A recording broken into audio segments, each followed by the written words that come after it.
we need to talk about Godzilla. Hey guys, it's the Pinking here. Now, you might be wondering, what is today's video about? Well, as some backstory, I was just casually editing my last video until I start seeing a certain clip going viral on Twitter, with the clip being the YouTuber Lockstin and Gnoggin, a channel that mainly focuses on Pokemon content.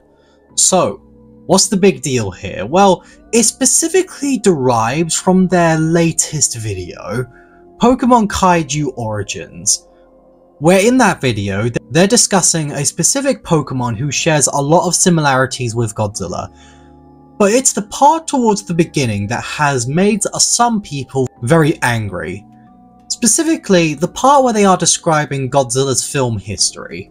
It became iconic. Though, like with most horror movie monsters and action heroes from classic movies, while the first of their franchise is deep and profound and symbolic and considered a masterpiece, the sequels really got kind of cash-grabby and silly, you know? I immediately think Rambo. I mean, the first one was this deeper movie about Rambo, a tragic victim and victimizer of war and violence. You get metaphors for PTSD and emotional trauma, and it's not only glorifying the violence, it's showing just how messed up it is that stuff like this happens. And then in the sequels, he's shooty, mass murdering, stab, muscle man, war hero, explosion America, whoa! And the same thing happened to Godzilla. Sure, it invented a genre, but that genre kinda got silly. Like, oh, Godzilla, he's fighting an ape now. He's helping other humans fight other monsters. He's flying like this somehow. It just got more and more ridiculous, to the point where the kaiju genre was seen as a thing for kids, more so than for adults. I mean, think about the Ultramans and the Power Rangers and all that. It wasn't until Godzilla -1, nearly 70 years later, that the Godzilla franchise got back to its roots as not only a powerful and emotional metaphor, but also as being award-winningly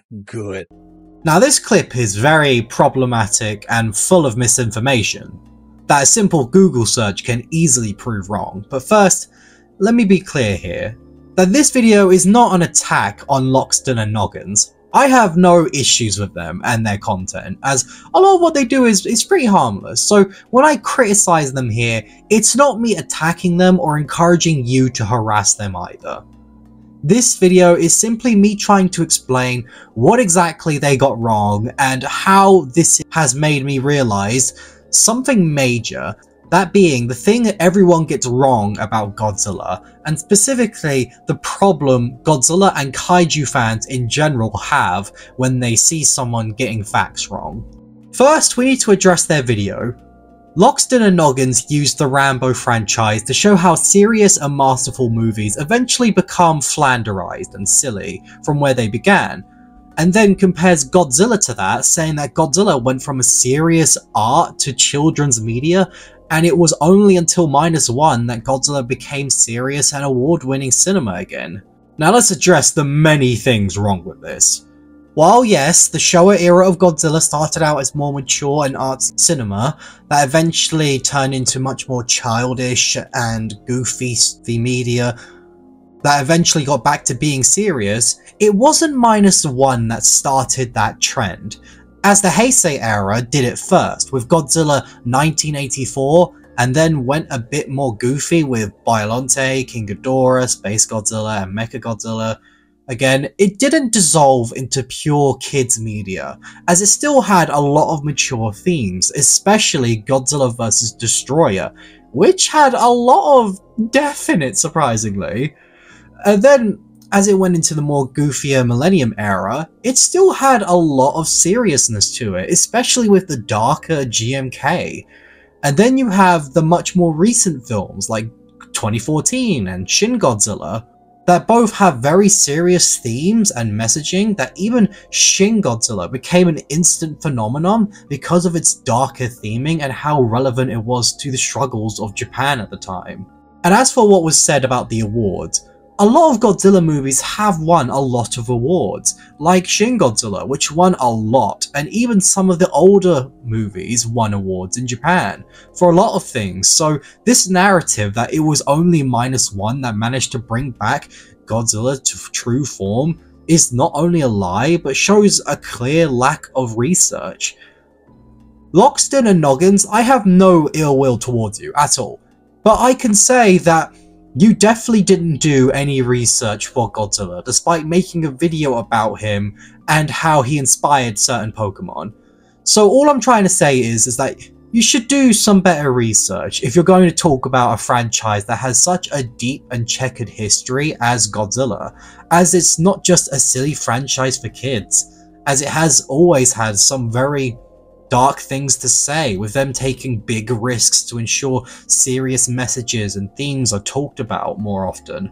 Stuff like government corruption, the consequences of waiting too long, and the devastation of war. But, as I said before, this is just fair criticism here. Don't go and harass these people, because that accomplishes nothing, and it's just an awful thing to do, so just don't do that. Now, this video is very wrong, but this goes to show a clear thing that people get wrong about Godzilla, and that's what Godzilla is. With so many people saying Godzilla only got good again because of -1, which in reality is simply not true, as Godzilla is not a franchise that's supposed to be serious all the time. It's like a chameleon. It can always change its skin, because Godzilla isn't a genre, but a method. A method for showing cruelty of the world. A method for showing the more hopeful side of the world. A method for having fun, and a method for having innovation. Godzilla is many things, so to hold it down to just one of two things is just wrong and insulting to all the other methods of the character and what he means. But finally, I need to talk about something else I've noticed, and that's Godzilla fans' behaviour. A lot of Godzilla fans have been very quick to harass and attack people who even try to criticize Godzilla once, with a lot of hate recently targeted towards Lockstin and Gnoggins lately. And I just want to say that that's incredibly stupid. Like, people do get Godzilla wrong a lot, but that's no excuse to harass or attack these people. Nobody is above criticism, not even Godzilla, because Godzilla is not perfect. There's a lot of things that's happened in that franchise that wasn't good, like Godzilla's Revenge.